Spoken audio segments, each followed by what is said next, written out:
Primeiro exercício. Partícula de massa constante tem o módulo de sua velocidade aumentado em 20%.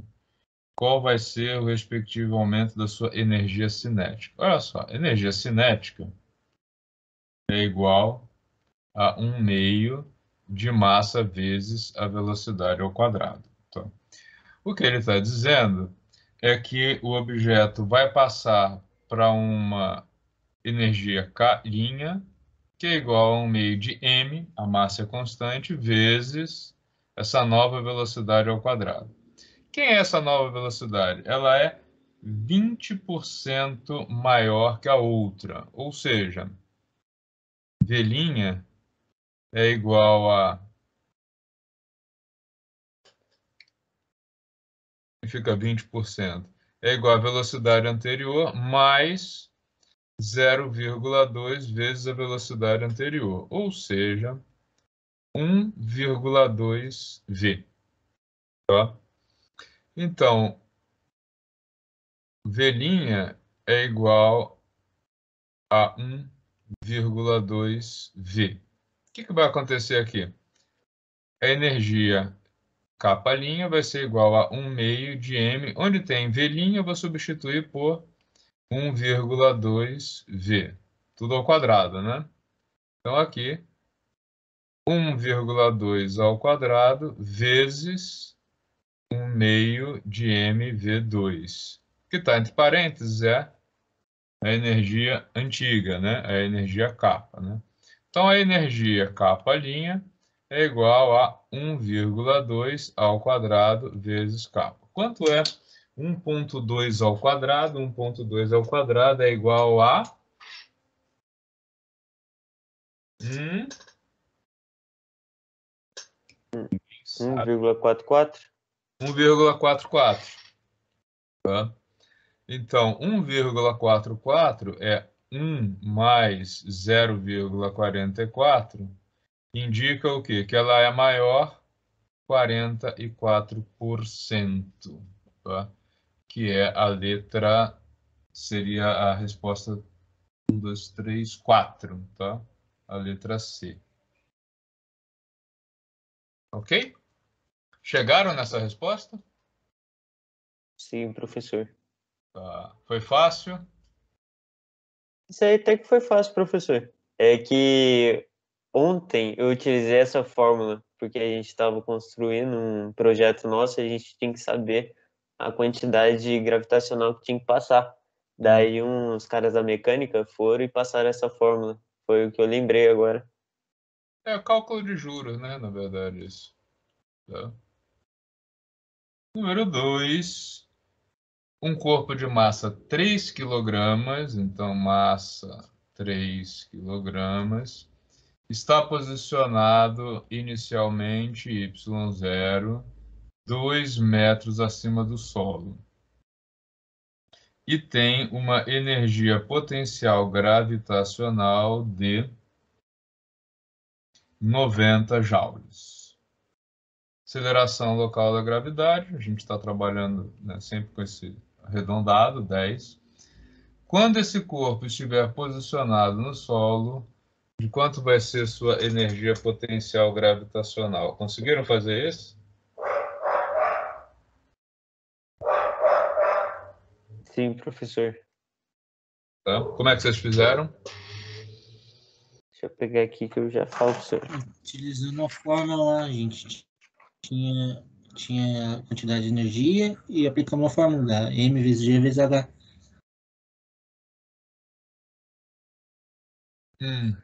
Mas qual é o H Daí a se gente, estiver posicionado no solo? então, daí a gente achou o H de 3. Depois descontamos a altura de 2 e chegamos na resposta. Sim, mas se ele estiver no solo, qual é a altura dele? A altura é 0. É zero. Isso. A energia potencial é 0, não precisava fazer conta nenhuma. É, a gente fez só por... Tá. Percebemos só no final, professor. Beleza, então. Só discutindo. Porque aqui o que ele tem, né? Se o objeto está a 2 metros de altura e ele tem três massas, né? A energia é mgh. Agora, quando a energia vale zero, O resultado é zero. o resultado é zero, né? Não precisava nem fazer conta nenhuma, tá? Estudante de engenharia gosta de sofrer, né, professor? Opa, tem que ter uma... Né? Então, ó, lembrando, né? A energia potencial gravitacional é igual a massa, gravidade vezes a altura. Se a altura é zero, então, energia potencial gravitacional é zero. A outra coisa que vocês podem pensar é o seguinte, ó, por que quando eu deixo um objeto acima do solo solto, ele cai? Porque a força-peso vai realizar trabalho sobre ele e vai transformar a energia potencial gravitacional em energia cinética. E quando ele está no solo, nada acontece. Por quê? Porque ele não tem energia potencial gravitacional para ser transformada, né? Também é uma outra maneira de pensar, tá? Esse exercício é o típico exercício de concurso, viu? Pega o pessoal. Sabe como é que qual é a função Pega a gente. a função desse tipo de exercício é a seguinte: vocês acertaram, mas perderam tempo, um tempo precioso para resolver uma outra questão. Né? É o famoso ladrão de tempo em prova de concurso. Tá? O número 3, tá? Uma massa M se desloca numa trajetória circular plana. Num determinado instante TU, a velocidade dela escalar, né, o módulo, é v. Em T2, a velocidade é 2v. A razão entre as energias cinéticas do corpo em T2 e T1 é... Bom, aqui é bem simples, né? A energia cinética, a gente está usando K. A energia cinética 1 é igual a 1 meio de mv2. A energia cinética em 2 é igual a 1 meio de m. A velocidade aqui dobrou, né? Então 2v ao quadrado. Logo, K2 vai ser igual a 4 vezes 1 meio de mv ao quadrado, portanto, 4 vezes K1. E aí ele pergunta qual é a razão entre K2 e K1. K2 dividido por K1 é igual a 4. Tá? Chegaram nessa resposta também? Sim, professor. De um jeito curto ou de um jeito longo? Mais ou menos desse jeito. A gente pegou a fórmula e multiplicou por 2. Tá. Joia. E o último, que é um exercício de vestibular, mas do ITA, né? É um pouquinho mais elaborado. É o seguinte, um pingo de chuva. Esse pingo de chuva tem uma massa. Deixa eu subir mais isso aqui.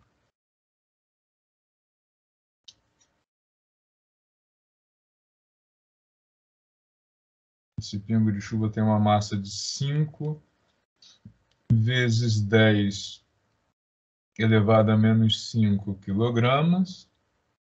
E ele cai com velocidade constante de uma altura. A altura inicial dele é de 120 metros. Sem sua massa variar, no local com aceleração gravitacional 10. Tá? Nestas condições, a intensidade da força de atrito F do ar sobre a gota dissipada durante a queda são... Tá, aqui ficou faltando. Nestas condições, a intensidade da força de atrito F do ar sobre a gota e energia mecânica dissipada durante a queda são, respectivamente. Tá? O que vai acontecer aqui? O objeto, lá no alto, ele tem uma energia potencial gravitacional inicial, né? que é massa, 5 vezes 10 a menos 5, vezes gravidade, vezes altura, 120, tá? Então, aqui, m, g, altura inicial. Aqui, então, a gente tem 5 vezes 12 vezes 10 elevado a menos 5 mais 1 e mais 1, tá? Fiz 12 vezes 10, tá? Então, menos 5 mais 1 e mais 1. 5 vezes 12 é igual a 60. Tá? E aqui, 10 vezes 10 elevado a menos 3 joules, tá? Então, essa é a energia potencial gravitacional que ele tem lá em cima. Legal. O que vai acontecer com essa energia? Na medida em que ele vem caindo, ele vem perdendo altura e ganhando energia cinética, certo?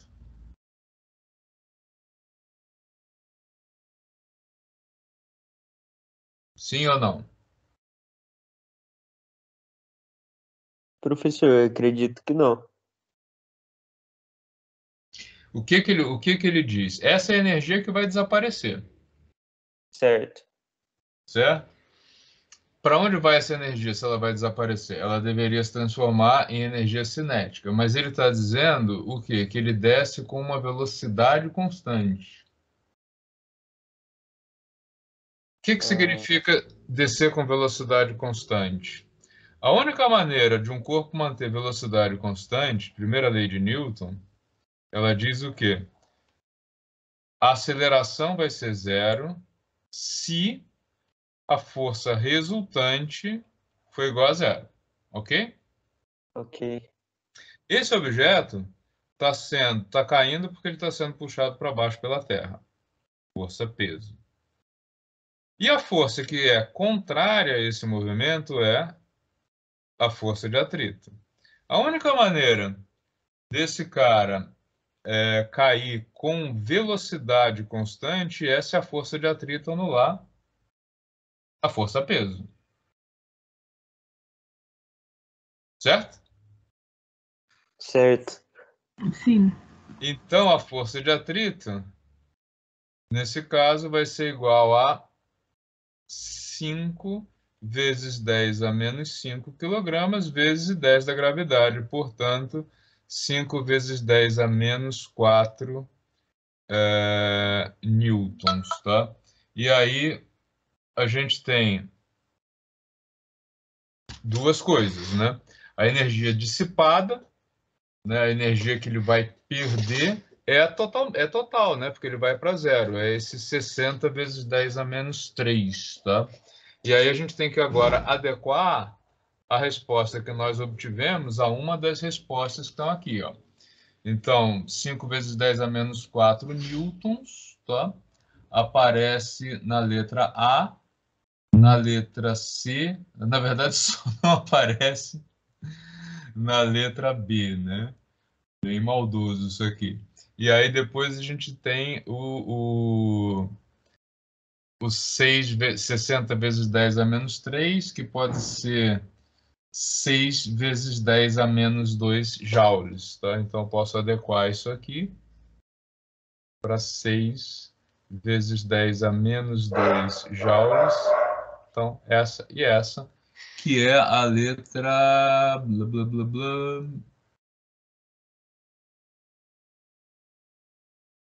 Letra D. Né? É a única. Legal? Acertaram isso? Então, eu não sei, professor. Agora eu fiquei assim de falar que acertei ou não. Por quê? O que aconteceu aí? Esse cara desceu Na realidade, esse experimento ele é muito parecido com o experimento do tubo de óleo. O que que a gente fez no tubo de óleo? Você deixava a esfera solta, ela começava a ganhar velocidade e, né, e depois seguia com velocidade constante. Então, na verdade, nesse caso, a gota de chuva caiu durante um curtíssimo espaço de tempo.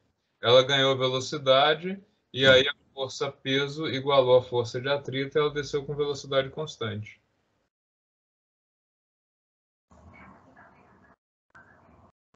Eu vou, na próxima aula experimental, eu vou deixar montado lá o tubo de óleo, porque esse experimento foi um que vocês não viram, né? A gente fez ele só no virtual, então eu vou montar ele para vocês verem como é que funciona, tá?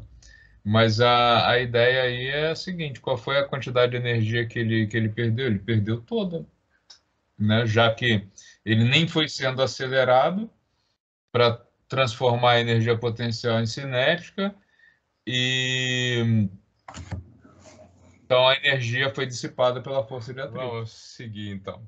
Pessoal, tudo que nós vimos até agora, desde a física 1, foi sempre vinculado à partícula, ou seja, a objetos cuja dimensão é desprezível, né? Então a gente considerava sempre que, por exemplo, se você vai considerar um automóvel, né, era um automóvel se deslocando ao longo de quilômetros, de maneira que a gente pode considerar o tamanho do automóvel desprezível em relação ao total, né, envolvido no movimento.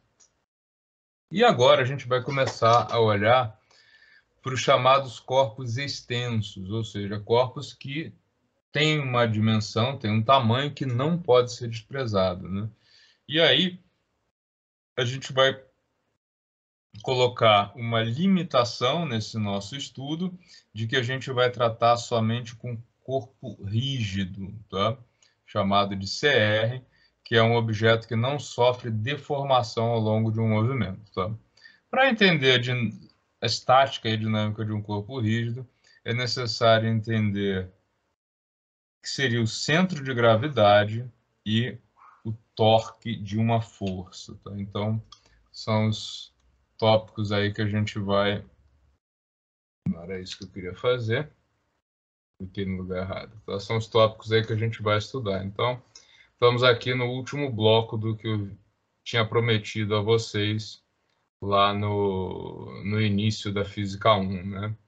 Física 1 nós vimos esses dois blocos, Física 2 a gente viu energia mecânica e agora a gente vai para o corpo rígido. Tá acabando.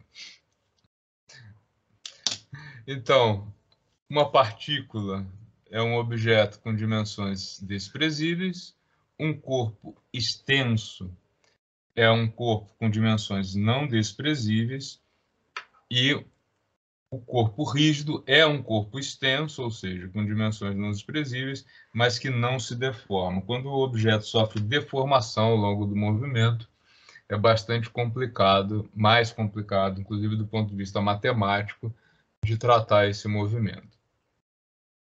Um ponto muito importante, sempre que a gente vai tratar com corpo rígido, é a questão do centro de gravidade. Tá? Nessa imagem aqui, eu estou ilustrando o centro de gravidade do corpo humano, né?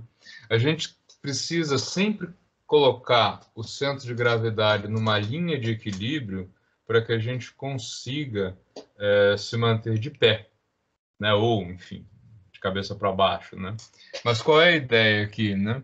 Se o centro de gravidade não tivesse alinhado aqui, se a pessoa tremer e ele vier um pouco para cá, um pouco para cá, você vai ter que fazer um esforço muito grande nos braços para se manter equilibrado, né? E é muito provável que você venha a ter uma queda aqui por conta do centro de gravidade estar no lugar errado. Mesma coisa aqui, ó. Tá? Qual é o ponto para uma pessoa ficar equilibrada assim? E é uma posição bastante difícil de fazer, né? De ficar em equilíbrio. É deixar o centro de gravidade alinhado aqui, ó, com o pé. Porque se o centro de gravidade vier mais para cá ou mais para cá, você vai perder o equilíbrio. Tá? Quando a gente está em pé, né, com a perna mais ou menos aberta, o centro de gravidade fica no meio. Por isso é relativamente fácil ficar em pé aqui. Por quê? Você não tem que fazer nenhuma força para controlar o torque devido ao centro de gravidade, né? A grande dificuldade de ficar nessa posição é que você não consegue manter esse centro de gravidade tão estável assim. E aí, como ele fica trepidando em torno de uma posição de equilíbrio, você tem que usar toda a musculatura lateral aqui da perna, do tornozelo, para se manter em equilíbrio. E aqui, né, no caso de quem gosta de ficar de cabeça para baixo, dos braços. Diferente dessa posição aqui, onde a gente não precisa fazer grande esforço lateral, já que o centro de gravidade ele fica ali no eixo de simetria, tá? Como é que a gente consegue chegar no centro de gravidade de um corpo? Tá? Se o objeto for formado por um material homogêneo, ou seja, com densidade constante, todo mundo sabe o que é densidade? Sim, não. Densidade. Sim, professor. Tá. Densidade é massa sobre o volume, né? Então, se eu tenho um corpo que a densidade dele é igual em qualquer ponto dele, o centro de gravidade vai coincidir com o chamado centro geométrico do corpo. Então, por exemplo, aqui, né, se a gente consegue localizar o centro geométrico dessa placa, a gente encontra o centro de gravidade. E se ela não for homogênea, o que que a gente vai ter que fazer? O que que é o centro de gravidade? É o ponto em relação ao qual você poderia apoiar essa placa numa haste bem fininha e pontiaguda e ela ficaria em equilíbrio, parada. Tá? Isso aí seria o ponto do centro de gravidade. No geral, olha que maravilha que é calcular o centro de gravidade. O centro de gravidade ele é calculado assim. São 3 integrais de volume para calcular o centro de gravidade de um corpo qualquer. Tá? Então aparece aqui, ó, num objeto com formato qualquer. Como é que eu faço para encontrar o centro de gravidade? Ele é uma espécie de média ponderada das massas do objeto ponto a ponto. Tá? Então ele pode não estar no centro geométrico. É muito complicado, dependendo do formato do corpo, fazer o cálculo do centro de gravidade. Aquelas obras idealizadas pelo Oscar Niemeyer, por exemplo, né, aqueles edifícios cheios de curvas, etc., etc., aquilo tem uma dificuldade de cálculo muito grande, que é calcular o centro de gravidade daquilo. E no caso da engenharia civil, o centro de gravidade ele é imprescindível porque vocês querem que os objetos fiquem estáticos, né, na maioria das vezes. E se o centro de gravidade não estiver no local correto de uma obra, a obra pode entrar em movimento, né? E isso é bem complicado. Então, por quê, né? Que uma obra precisa ter o centro de gravidade no local correto? Deixa eu puxar minha lousa aqui.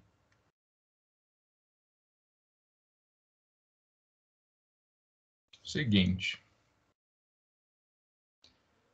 Se eu tiver um bloco assim, reto, isso deveria ser reto. Mas quando eu não quero, ele corrige. Quando eu quero, ele não corrige. Legal. Então, se eu tenho um bloco como esse daqui, apoiado no solo, se ele for homogêneo, o centro de gravidade dele vai estar mais ou menos aqui, né, lá pelo centro dele. Tá. O que que acontece? Se eu desloco esse objeto ligeiramente,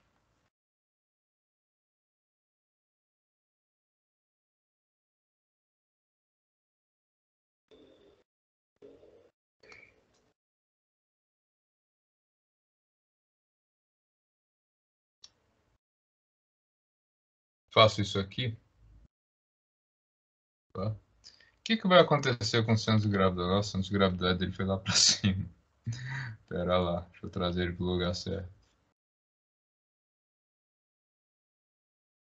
O centro de gravidade desse objeto, ele agora, ele está num patamar um pouco mais alto do que o objeto estava antes. Concordam comigo? Sim. O que vai acontecer? Vai ocorrer aqui um torque restaurador que vai tender a trazer esse objeto de volta para a posição original. Isso é simples, né? É só vocês pegarem um objeto qualquer com esse formato, você empurra ele um pouquinho com a mão, ele tende a voltar para a posição original, não é isso? Mas tem um limite que, se eu puxar muito esse objeto, ele não vai retornar. Se eu levar esse objeto por um limiar em que eu abaixo o centro de gravidade dele, para inclinar ele demais, o que vai acontecer aqui? Nesse caso, dou-lhe uma, dou-lhe duas, dou-lhe três, ele vai tombar. Ele vai tombar para o outro lado, né? É. Ele vai cair, né? Ele agora vai cair até ele encontrar novamente um ponto de equilíbrio assim, né? Na outra posição. Por quê? Nesse caso aqui, eu tenho o centro de gravidade dele abaixo da posição de equilíbrio. Então, o centro de gravidade, ele é muito importante para que você mantenha o objeto em equilíbrio. Quais são as técnicas que você pode começar a usar, né, quando você quer tornar um objeto mais estável? Eu vou brincar com vocês aqui um pouco com formas, tá?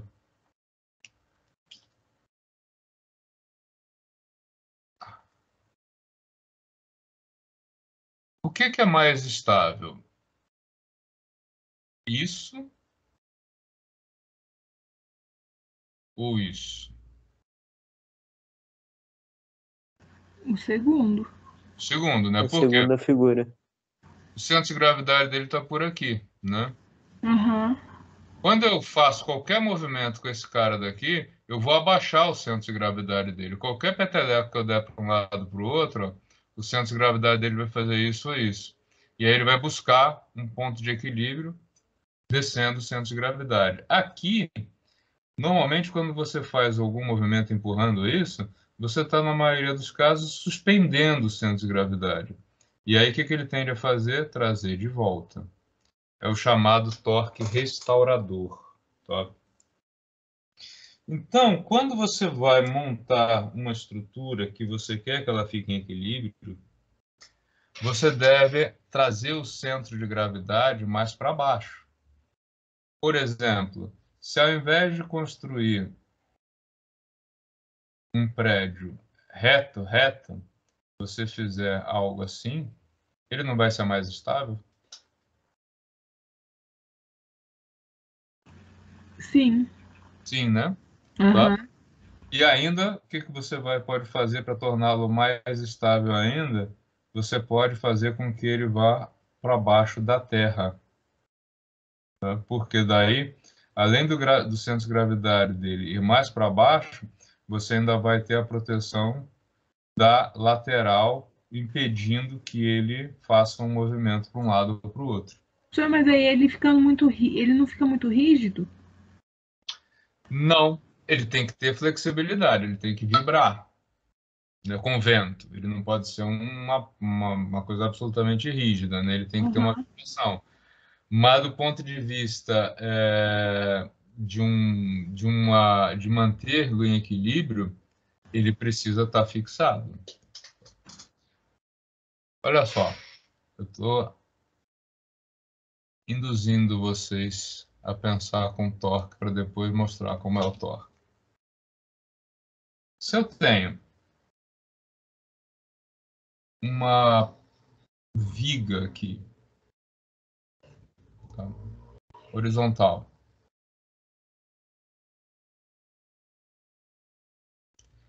e ela estiver apoiada aqui e aqui, se uma pessoa se desloca aqui em cima, dentro de toda essa região aqui, ela vai estar bem segura, né? Considerando, claro, que essa viga Sim. suporta o peso. Se ela vier para cá, aí você já tem que começar a se preocupar com a questão do peso da pessoa. O quanto que essa viga vai continuar ali estável ou não. Uhum. Tanto é que, se você tivesse uma situação de equilíbrio bem menos estável, como essa aqui, né, para que alguém se desloque ao longo dessa viga para lá, você precisa ter algum tipo de carga que vai sendo colocada aqui, senão isso aqui vira. Sim. Tá? Então, por que que gira? Porque a gente vai ver, o giro ocorre, o movimento ocorre, quando a chamada soma dos torques não é zero. Tá? Então, voltando lá para o slide, o que que é o torque, tá, de uma força? O torque é aquilo que faz, né, mede a tendência que uma força tem de causar rotação no corpo. Por exemplo, aqui, nessa peça, eu aplico uma força aqui em cima e essa força tende a fazer esse objeto girar, né? A chave gira para cá e ela vai causar um movimento também aqui nesse objeto. Espera-se, né? Quanto mais longo for esse braço de alavanca, a distância entre o ponto em relação ao qual o objeto vai girar e o ponto que a força vai ser aplicada, menor vai ser a força que você precisa fazer para girar isso aqui. Por isso que quando você tenta trocar o pneu de um carro usando aquela chavinha de roda que vem lá no kit do carro, você faz uma tremenda força. E aí você vai no borracheiro, o cara vem com uma... Bom, se ele não tiver material hidráulico, né? Porque hoje em dia o borracheiro também já usa a parafusadeira hidráulica, mas se for um borracheiro raiz, né? Ele vem lá com um cano que ele acopla na chave de boca e faz o giro dela com grande facilidade. O que que ele fez ali? Ele aumentou o braço de alavanca e reduziu a força que ele precisa fazer para conseguir girar esse parafuso, né? Então, o torque, a capacidade que uma força tem de fazer o objeto girar, ele depende do braço de alavanca, da força aplicada e do ângulo entre a força e a alavanca. Por quê? Se você fizer a força assim ou assim, você tem uma certa perda. Por quê? Tem uma parte dessa força que está empurrando a chave contra ponto de rotação, ou essa aqui que está tentando deslocar ela para lá. Então, a maior eficiência ocorre quando você tem 90 graus entre a força aplicada e o braço de alavanca. É por isso que a gente define o torque de uma força, o módulo dele, como sendo produto da força aplicada, distância do ponto de rotação ao ponto onde a força é aplicada, vezes o seno do ângulo entre a força e o braço. Tá? Por quê? Quando o seno é igual a 90 graus, desculpa, o ângulo é igual a 90 graus, o seno é 1. Tá? Para os outros valores, ele é menor do que 1 e quando se aproxima de 0 graus, ele tende a zero. Né? Por quê? Ó, pense agora, se você aplicar força assim, aqui, você não vai causar nenhuma rotação. Ou ao contrário, se aplicar força assim, 0 grau, você não vai também causar rotação. Você vai só empurrar a chave contra aqui o eixo de rotação, tá? Tá clara essa ideia ou ficou muito confusa para vocês? Para mim ficou claro, professor. Claro. Então, quanto maior o comprimento do braço de alavanca, menor a força.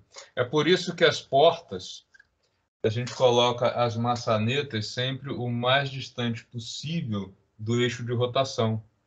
Quando você tenta abrir uma porta empurrando ela pelo meio, você faz uma força que é o dobro do que você faria se estivesse empurrando ela pela maçaneta. Tá? E quanto mais próximo do eixo de rotação, ou seja, lá do pivô, onde a porta está presa, né, maior vai ser a força que você tem que fazer. Chegando a um ponto que você nem consegue mais fazer a porta girar, porque ela vai ficar, a força que você tem que fazer fica impraticável para a gente. Tá? Então, força, deslocamento e o torque é um vetor, tá? Medido pelo produto vetorial entre os dois, que dá força de deslocamento e seno do ângulo. Tá? Tudo bem até aí? Tudo certo, professor. Então, para que eu consiga ter um corpo rígido, estático, eu preciso garantir duas coisas. Que ele não translada, ou seja, que eu não tenho o movimento dele se deslocando, que é, no caso, a gente vai tratar como uma translação do centro de gravidade, e eu também tenho que garantir que ele não gire, que ele não role, né? Que é a rotação. Tá? Então, eu preciso garantir essas duas coisas. A gente viu lá no semestre passado que para que não ocorra translação, a primeira lei de Newton, né, inclusive, diz que isso vai ocorrer se a soma das forças que atuam sobre o corpo for igual a zero. E a rotação, a gente vai ter o equilíbrio rotacional quando a soma dos torques que atuam sobre o corpo for igual a zero. Então, vamos ver um exemplo aqui. A gente tem uma barra AB, que é essa aqui. Tá? Ela tem uma massa de 160 quilogramas e ela está em equilíbrio. Ou seja, soma das forças é igual a zero, soma dos torques é igual a zero. Ela está em equilíbrio sob a ação dessas duas forças, F1 e F2, e do apoio aqui no ponto S. Tá? E aí, a gente tem que a força F2, 4.500 newtons. A gente pode calcular a intensidade de F1 e a intensidade da força normal. Antes de fazer esse exemplo, vamos fazer alguma coisa mais simples.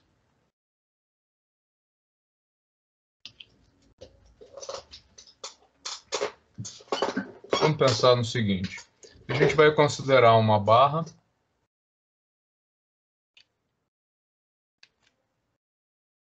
Eita! Hoje tá osso de fazer uma barra. Corrige, filho. Não corrigiu. Ai, que sacana. Vou tentar de novo. Esse cara briga comigo, né? Ele só corrige quando eu não quero.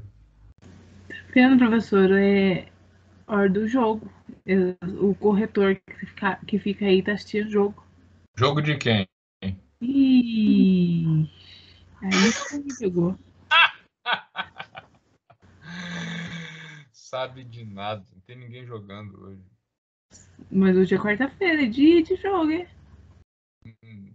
Sei lá, não acompanho futebol. Eu só sei, a única coisa que eu acompanho é o jogo do Palmeiras quando eu estou fazendo tratamento dentário, que meu dentista é palmeirense fanático, quando o Palmeiras perde, ele fica com a mão pesada, eu não vou. Só vou na consulta quando o Palmeiras está ganhando. Olha só, vamos considerar aqui uma viga com um comprimento de 4 metros. se ela está apoiada com 2 metros para um lado, 2 metros para o outro, e ela é homogênea, tem 2 metros para cá, 2 metros para lá, ela é homogênea e ela tem uma massa de 40 quilogramas. Isso aqui fica em equilíbrio? Sim, porque a força-peso dela atua no centro de gravidade, o centro de gravidade dela está no meio, então o peso dela aponta para cá, né? Intensidade desse peso 400 newtons, e aí, para que ela fique em equilíbrio, eu só preciso garantir que esse suporte aqui, ele consegue, né, realizar uma força de 400 newtons para cima, ok? Agora, vamos supor que esse negócio está um pouco deslocado. Vou ter aqui a mesma barra com 4 metros. Isso aqui não aconteceu nada, não, tá? Só que agora o centro da barra está aqui, tá? Mas ela acabou sendo colocada aqui, apoiada desse lado. Isso daqui está a 20 centímetros do centro de gravidade dela. O que vai acontecer agora? Esse negócio não vai ficar em equilíbrio. Por quê? Desse lado aqui, né, a gente continua tendo a força-peso. O peso ele atua sobre o centro de gravidade. O peso está aqui com os mesmos 400 newtons. Só que agora o peso tem um braço de alavanca em relação a esse ponto.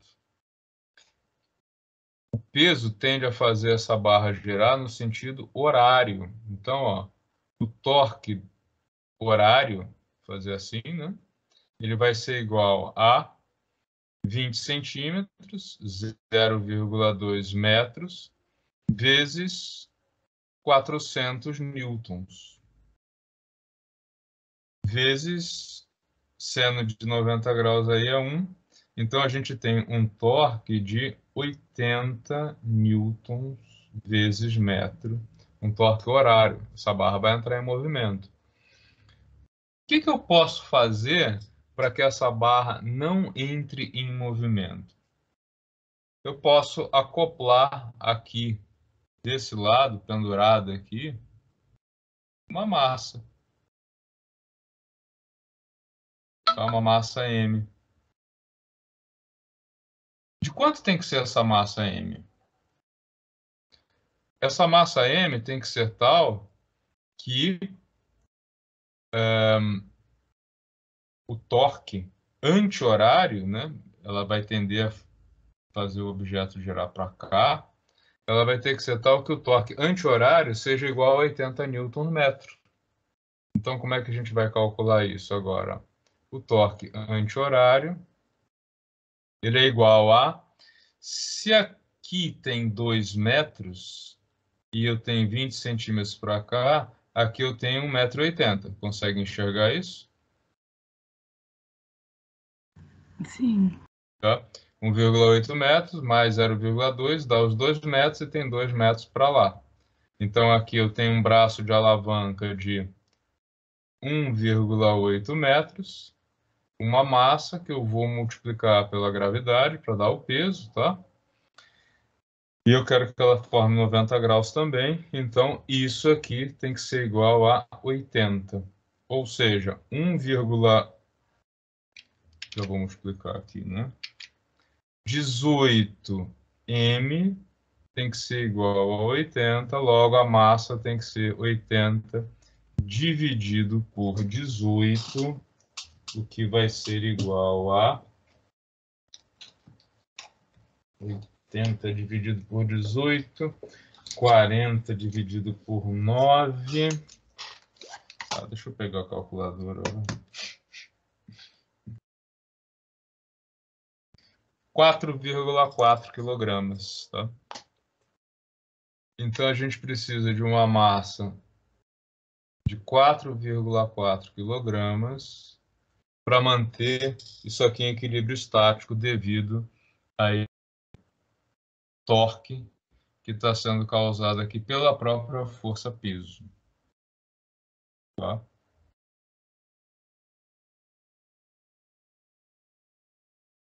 E se eu tivesse que colocar esse objeto pendurado, não na extremidade, mas eu só pudesse colocá-lo aqui a 1 metro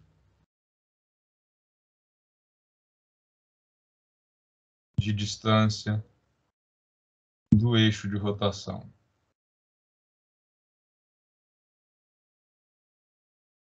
Quantos quilos teria que ter essa massa?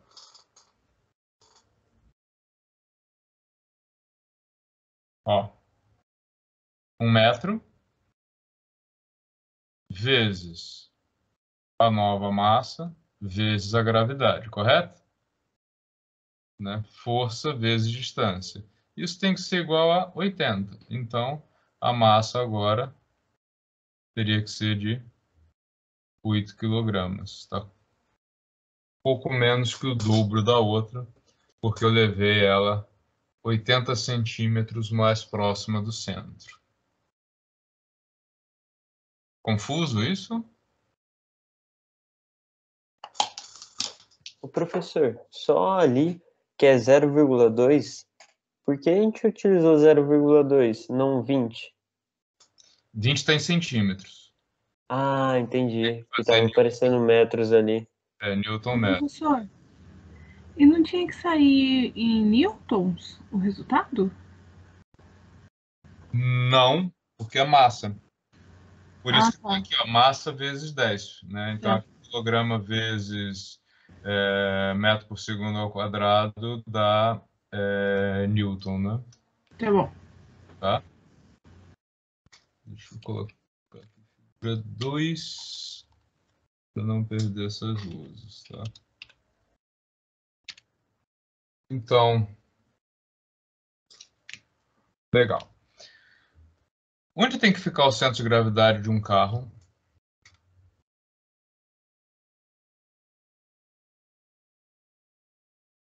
Onde fica o motor? No meio No meio e o mais próximo possível do... do tanque? Não, do solo, né? Ah, tá. Ele tem que estar embaixo. Senão, quando você entra numa curva, o carro tende a capotar. Por que quando você dirige uma picape sem carga, ela acaba sendo um carro bastante desconfortável e sai de lado?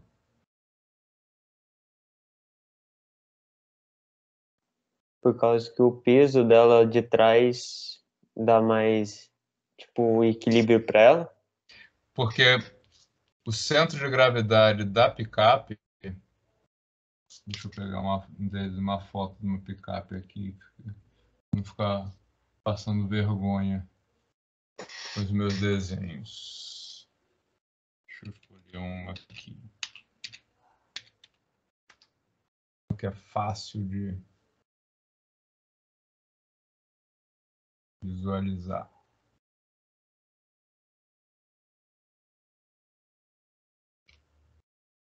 Ótimo.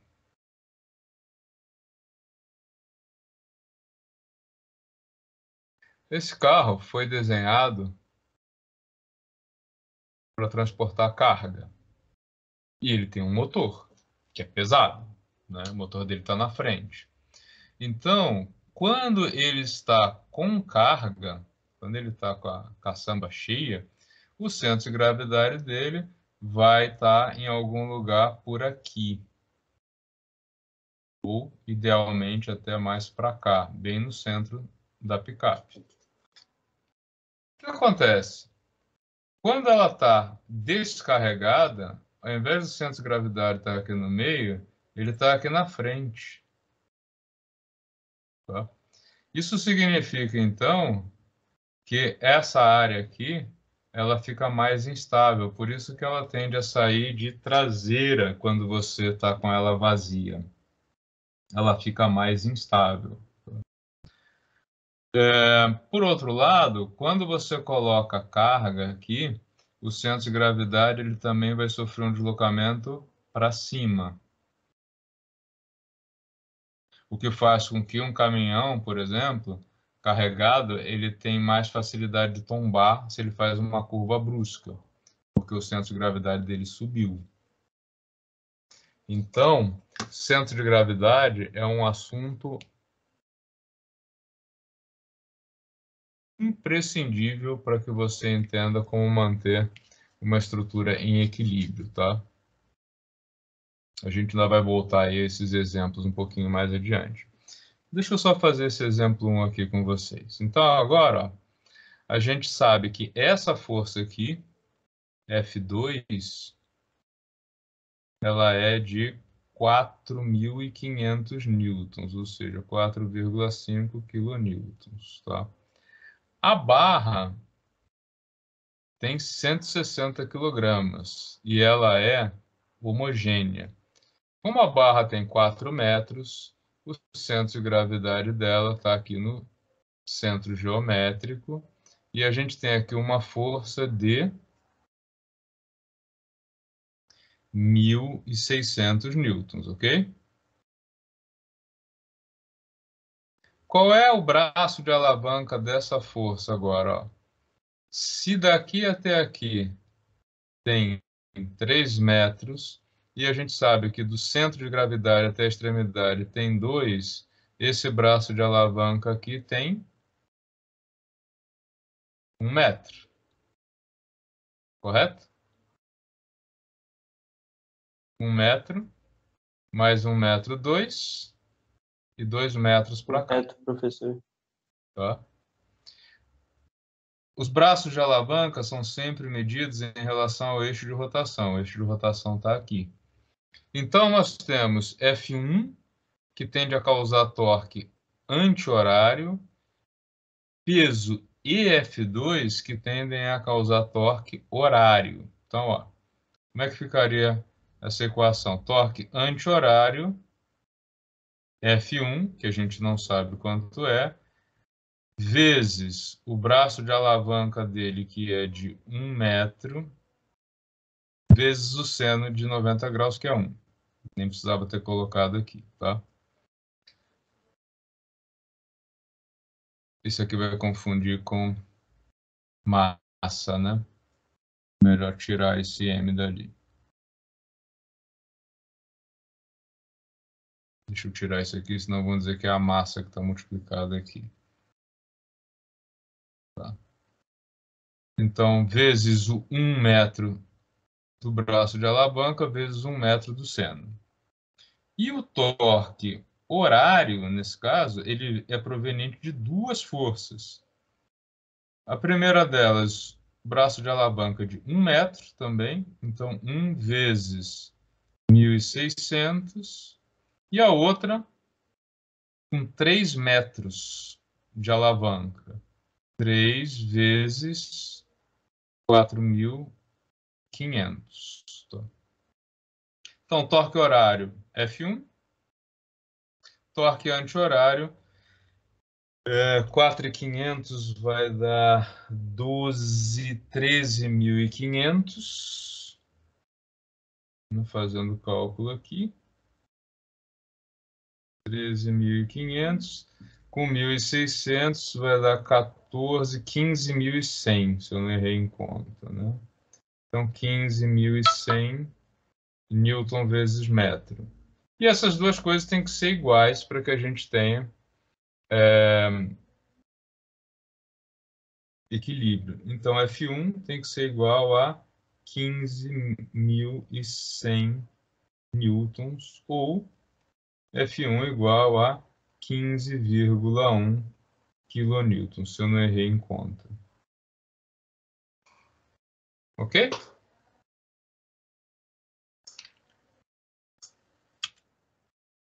Aqui no F2, vocês têm um outro exemplo, só que agora os dados estão colocados aqui por proporção, tá? Então eles ficam um pouquinho diferentes. E aqui a gente tem um outro exemplo em que os ângulos não são exatamente de 90 graus. Vocês vão ter que calcular os ângulos, tá? Eu vou deixar esses dois exemplos para vocês fazerem. E aí vocês podem fazer isso até a próxima semana e postar. Eu vou abrir como atividade para que vocês possam se dedicar ao finalizar o trabalho aí do vídeo, mas não percam o conteúdo da aula, tá? E aí eu começo a semana que vem resolvendo estes dois exemplos aí que ficaram faltando. Combinado? Combinado, professor. Então, ok. Vou deixar vocês aí trabalharem e a gente continua com isso daqui a 2 semanas, tá? Na verdade, vocês vão ter 2 semanas para fazer esses dois exemplos, né? Tá. Beleza, gente?